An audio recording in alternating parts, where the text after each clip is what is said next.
Ok. Então, nós celebrar essas dimensões, nós estamos assim, diante de vários desafios. Primeiro, você está diante de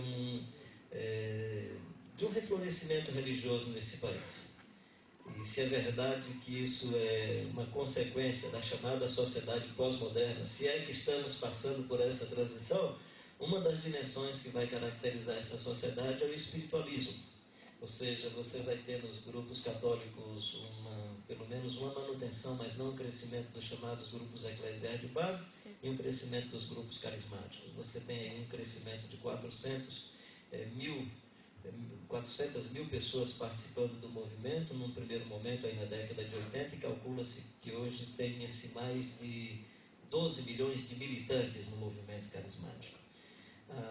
Da mesma forma, você vai perceber um espiritualismo dentro das universidades. É o professor falando sobre racionalismo com a pirâmide do Egito em cima da mesa, dizendo que ela vai produzir energias e o ambiente está energizado por causa da pirâmide. Ele está falando sobre racionalismo, né? Eu lembro em Fortaleza, a família me pediu para orar por uma senhora, e uma irmã dela disse assim: olha, pastor, mas o senhor não se admire se a minha irmã tiver alguma rejeição, porque ela é muito cética, ela não gosta muito dessas coisas de oração. Aí quando eu cheguei, conversei com ela, com a irmã, e essa irmã, que foi rotulada pela outra como sendo cética, aí disse: olha, se o senhor quiser pode orar, mas eu já coloquei umas pedrinhas aqui ao redor da cama da minha mãe, e eu tenho certeza que elas vão produzir energias e as pedrinhas poderão curar minha mãe. Eu digo: puxa, como ela é cética, né? Então, se você fica... você está nessa sociedade, né, onde, quando você menos espera, você tem luterano com medo de máscara na porta da casa, do piripapo espiritual que o outro fez com você, que alguém disse uma frase e pegou em você, que agora você está doente, que a doença dentro de casa é porque o teto tinha um demônio não sei aonde. Eu faço como a história de uma senhora lá na nossa comunidade: pastor Carlinhos, já ajeitei 2 vezes o teto lá em casa, e agora foi um grupo de senhoras para orar lá em casa, e elas disseram que era demônio mesmo. O que é que o senhor acha? Eu digo: querida, é demônio mesmo. O senhor acha que é demônio? É o demônio do pedreiro que não fez o serviço direito, né? Arranjei um pedreiro bacana, o cara foi lá, ajeitou o teto e ficou tudo fora. O pedreiro bom expulsou o demônio da senhora. Agora eu olho para aquela senhora e fico dizendo: não, é uma senhora, tudo bem, da periferia, não teve acesso a muita literatura, não estudou muito, e quando eu menos espero, aí o pessoal está dizendo, não sei se é verdade, que o Leonardo Boff está buscando energia nas árvores. Cara, tão inteligente, tão racionalista. Eu digo: o que está acontecendo com esse mundo, né? É a lei do pêndulo se concretizando, ou seja, os mais racionalistas indo buscar experiências mais místicas e sobrenaturais. O que é que está acontecendo com a nossa sociedade? Então não é novidade que isso esteja acontecendo entre nós.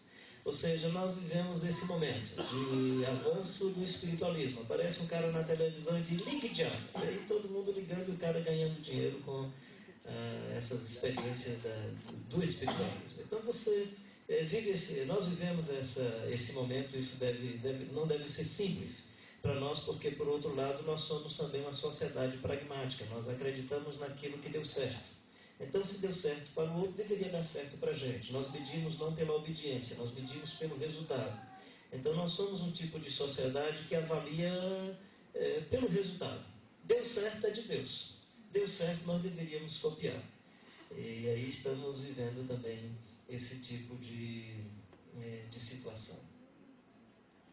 Uma outra coisa que acontece no nosso mundo religioso, me referindo mais ao mundo protestante, a CEPAL faz pesquisas dizendo que lá pela década de ano 2025, 2030, nós seremos cerca de 50% a 55% da população.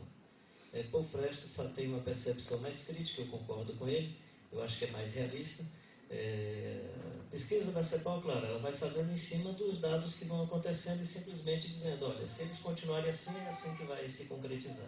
O Fresto acha que tem aí um ponto de saturação e nós vamos ter aí um momento em que podemos chegar a 20, 25% de evangélicos na população brasileira. Mas o que é que caracteriza alguns aspectos dessa pesquisa? Você tinha até a década de 90 os católicos que deixavam de ser católicos e faziam a opção de não religioso, ou faziam a opção pelo protestantismo. Mas aí você tem uma outra coisa que não acontecia entre os protestantes, eventualmente entre os luteranos, que era: você se torna simplesmente um não praticante, né?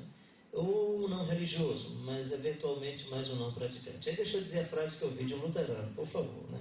Ele disse: você é luterano? Ah, Souza, você conhece o fulano? Ele disse: não, não sei. E o fulano também não. Não, rapaz, é porque eu sou aquele luterano que foi apresentado, porque fui no dia do batismo, me casei e espero que no dia que eu morrer eu esteja perto de uma capela para ir para dentro da capela. Então, assim, estou falando como é que o cara me falou, ele contando a sua própria história. Ou seja, você é luterano porque você foi batizado, você é luterano porque o dia da celebração do seu casamento você estava presente no templo. O que é que a pesquisa está dizendo sobre isso?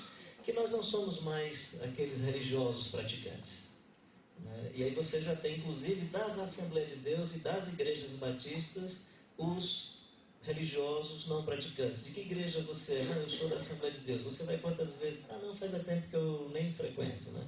Mas ele ainda sente... Nós tínhamos isso só entre católicos, hoje você já tem isso entre os protestantes. E a possibilidade de que chegue um momento em que esse católico militante e praticante não saia do catolicismo, e se isso acontece, o Paul Fresh está realmente certo.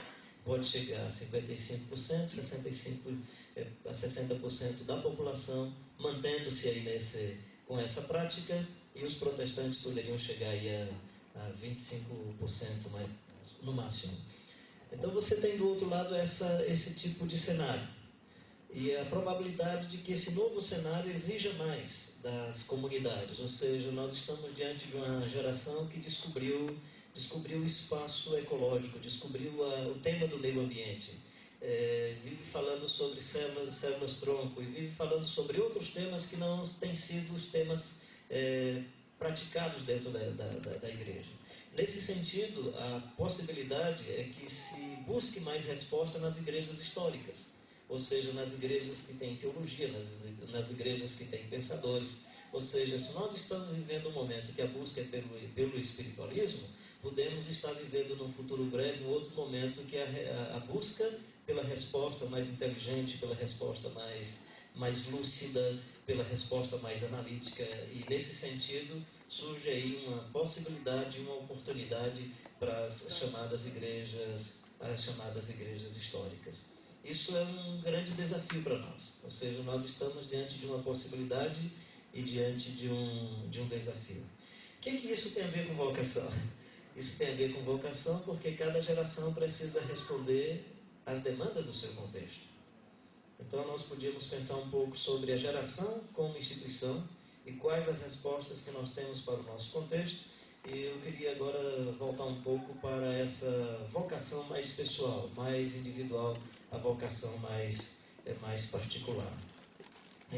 Paulo ele tem um texto aqui em Efésios, no capítulo 3, versículo 14, quando ele diz: por esta causa me ponho de joelhos diante do Pai.